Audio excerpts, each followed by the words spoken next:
All right, so let's bring in my pal and brother, Steve Morre, Committee to Unleash Prosperity Hotline and FreedomWorks. So, Stephen, let's start with Manchin. One of two Democrats that we think might conceivably, I don't know if they're going to vote against it, but they're going to revolt or oppose the grand spending bonanza and taxing. What do you make of the Manchin pledge? He's down to $1 trillion. Well, one thing I'm hearing, Larry, just so you know, is that there are about 7 or 8 Democrats in the Senate who are getting very, very nervous about this Biden proposal. And so that Manchin is kind of speaking for that group of about 7 or 8. And you mentioned Kristen Sinema of Arizona, but you have others that have been traditionally more centrist. And look, let's face it, it's been a terrible month for Joe Biden. He doesn't have much political capital, if any, left right now after the fiasco of Afghanistan and the border crisis and the inflation and all of these things going wrong. So I think there's a good chance, a very good chance, that $3.5 trillion bill is going to get down to somewhere in the ones. Okay, that's my prediction, somewhere in the ones. And the other thing to remember is there are a lot of chinks in the Democrats' armor right now, Larry. For example, I'm hearing from the people who are trying to write this bill that their numbers aren't adding up, that they can't come up with the revenue to pay for it. And so now they're coming up with all sorts of new revenue plans, tax increases, including the latest one being taxing unrealized capital gains. I don't think we've ever done that in this country before. They're talking about new taxes on the energy companies. They're talking about, one of my favorite ones is taxing you on the number of miles you drive in your car. They're very frustrated because they can't get the revenues to match the massive spending. Stock buybacks will be taxed. Emissions will be taxed. There probably will be some kind of trade tariff engaged in counting emissions. That's right. They're going to take the 20% deduction away from small unincorporated businesses. They're on a tax revenue witch hunt. But I want to ask you this. You've got cradle-to-grave spending. You've got Green New Deal spending. You got a 10,000-page. You're the one that said it was going to be 10,000 pages. You told me that yesterday, the day before yesterday. No one's going to know what's in there. Suppose I told you they were only going to spend $1 trillion, and you were the U.S. Senator from Virginia, which you should be anyway. Would you vote for $1 trillion spending and taxing package?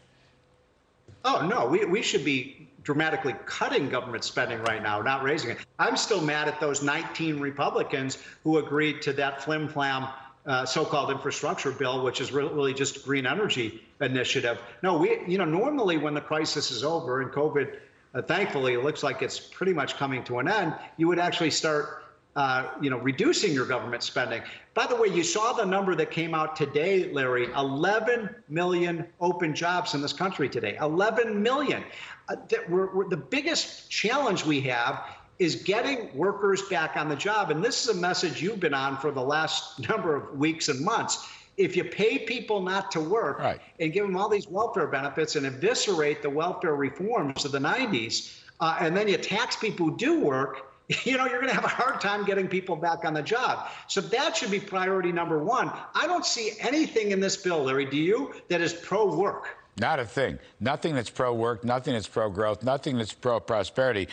Look, all of the work disincentives will be expanded and made permanent. So this week, the unemployment plus-up ends. But you still have nutrition, food stamps, the child tax credit, child care spending, dependent care spending. In other words, rental assistance for evictions. Why go to work? Why do it? If the government's going to do it for you, the Democrats want to make it permanent. See, that's the thing. I just wanted to note, I am glad to see Senator Manchin and others say that $5 trillion is too much and $3 trillion is too much, and say $1 trillion is better. But the reality is $1 trillion is not better. It's only better against that lousy standard. We should be making the Trump tax cuts permanent. And as you say, we should be putting limits to spending, like Graham-Rudman-Hollings, remember that? With sequester penalties. Those are kinds of policies that would grow this economy, not saying, I'll settle for $1 trillion and then they'll bargain him up to $2.5 trillion. That's what worries me about the process. Well, when you talk about the $4.5 trillion they want to spend, let's not forget that's on top of the $1.9 trillion that they spent earlier this year on the blue state bailout. And so you're talking, right, about $5-6 trillion.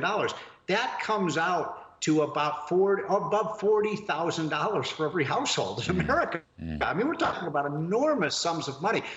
How about this as an alternative? You could suspend the payroll tax and the income tax for an entire year. And that would be cheaper than all of these spending programs. But Biden said it yesterday. He believes that that all the hurricanes and the storms and the fires are a result of COVID. I mean, the climate change. And therefore, he says he thinks climate change is a jobs program. Yes, right. Except for the jobs. Except for the jobs he's already eliminated. Stephen, I got to tell you this, a new mantra: make the Trump tax cuts permanent. I love it. Permanent. Steve Morre, my brother. Don't forget, we brought. Thank you. Got to get out of here. The Hispanic unemployment rate down to their lowest levels ever, and the poverty rate for minorities hit their lowest level under Donald Trump because of those tax cuts and the deregulation, and Biden wants to reverse them. Yes, sir. Good work, Steve Morre.